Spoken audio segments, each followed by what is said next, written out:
One of the most essential things to do before you even get anything started, buy anything, is the first thing to do is to make a diagram of everything. Like all the wires, every appliance you need, make a diagram, draw lines if you have to, stick figures. Just get it down so when you're doing it, you're not forgetting about an appliance that's supposed to run wire somewhere. First up, wire. This is where a lot of people go wrong. You gotta use marine grade tin copper wire. Not the cheap stuff from the hardware store. Tin copper resists corrosion, which is your #1 enemy on the water. So I got 14 gauge here, and I got 4 gauge and 4 gauge for my batteries. So this is the main power run. This is what's going to run from the battery in the back to the center console where my fuse panel will be. Once you figure out the wire size you need for your battery to run to the center console, the next thing up is your breaker and your fuse panel. So the breaker is going to go in between this and your battery over here. So this is just protection for your battery for overcharging this system. So nothing goes wrong. It's this extra protection that you need on the water. This is necessary to have. The cool thing about this fuse block is that it's not just a fuse block. It's literally a negative bus bar and a fuse panel all in one. So that's the cool part. So here you see you got your fuse. We got 15 here. The only thing about it is that it doesn't come with other fuses. You got to order them separately, which I'll have that in the description below a link as well. This is where you put the negatives. So the main battery cable is going from this to your battery on the way to this fuse panel. This is where the negative cable goes. Here's the positive. So if I were to hook something up to this 15 fuse here, I would unscrew this screw and I would plug it in with like an O-ring or some kind of connector and to screw it in. And then I'd take the negative and put it one up here. Put it somewhere up here. This is where all the negatives go, and it's the circuit. So this is the protection. If it gets too much power, it'll blow this and you're good and you're safe. Next up is connectors. You'll need marine grade heat shrink connectors. The adhesive inside seals out all the water.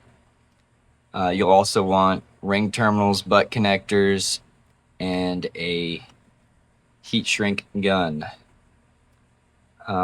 This here just heats them up where they'll shrink and they won't let any water come in, keeps them tight, nice and dry, so you're gonna need that on a boat.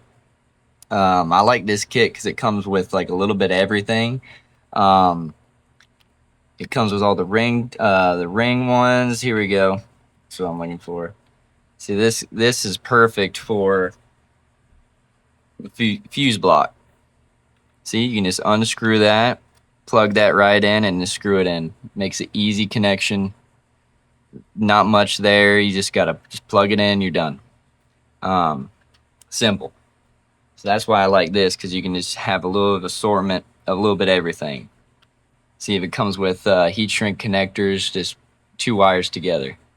I'll put the link in the down below. It's like only $20 for this whole kit, and it's everything you need. Comes with male connectors, a little bit of everything. Everything you're gonna need for this job. Here's some more essential tools you're gonna need. We got the wire stripper and crimper here. It's essential for clean, secure connections. That's what you need on the water. You don't want a wire coming loose or anything out there. And we got the multimeter here to check voltage and troubleshoot, see if there's a loose wire and all that.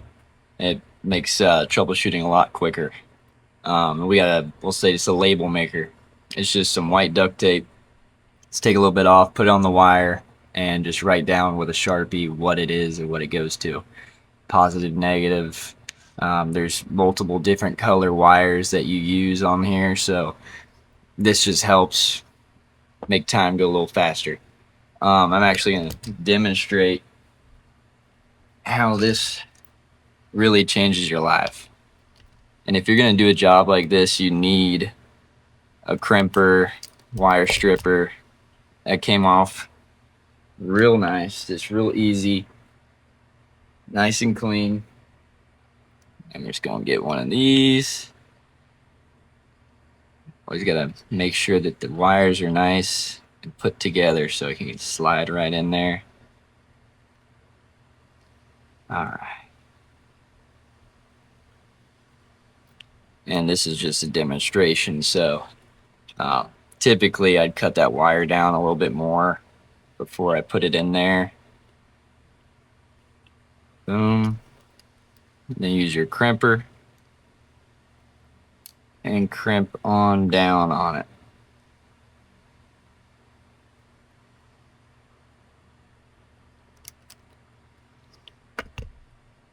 And it ain't coming off. You get your heat shrink, see if it wants to work with me right now. This is why I need a new one. Here we go. Just gonna go all the way around.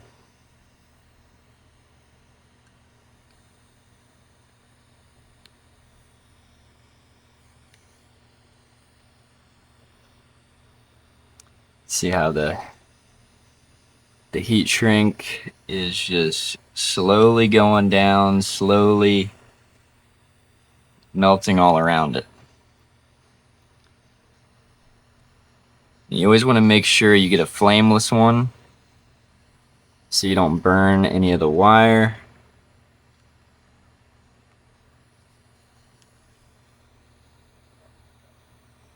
It makes a secure connection where no water will get in there.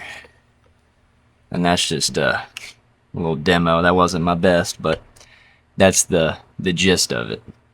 Obviously, when you do it, you don't want to be seeing any wire right here. You want it all the way pushed in when you do it. I got a little ahead of myself and I already pulled out most of the switches except that one. But next week, I'll be going through doing all the rewire. This is what I'm going to be putting in right there. It's going to be a little short, but I have to cut all those across, put that in, and then I'm going to add another one, just a two switches that looks just like this on the end. And I'll probably just put my bilge and horn over there or something like that, just essential things right next to where I can just push them real easy. But I'll put this in the description too. It comes nice and simple. Some of them a little tricky. You got to rewire them. Doing it this way on your own saves so much money. It's like just a few $100s of all the things that you need to do it. If you got the time to do it, do it. It's better than spending $3 grand at the mechanic for them to do it. It's expensive, but once you get it done, you'll know exactly where everything is, what wires go to where, and you'll be able to troubleshoot it like that without taking it into the mechanic, and that's a plus right there. In the next video, I'll show you exactly how to run wires through tight spaces. You'll be there right there with me, running wires all the way through, all the way from the beginning. I'll show you exactly how to do it. If you want any of the products that I'm using, just to save you guys some time, I'm putting them in the description below. A little link, just click on it. Gives me a little money at no extra cost to you. Helps support the channel. And I will see you next week when we're doing it firsthand.